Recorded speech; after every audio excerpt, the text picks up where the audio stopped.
Welcome back. భారతీయ Olympic క్రీడాకారులను రాష్ట్రపతి ద్రౌపది ముర్ము అభినందించారు. రాష్ట్రపతి భవన్కు వచ్చిన క్రీడాకారులకు సిబ్బంది ఘన స్వాగతం పలికారు.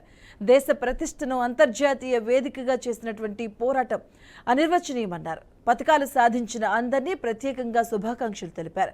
మున్ముందు మరిన్ని విజయాలు సాధించాలని ఆకాంక్షించారు.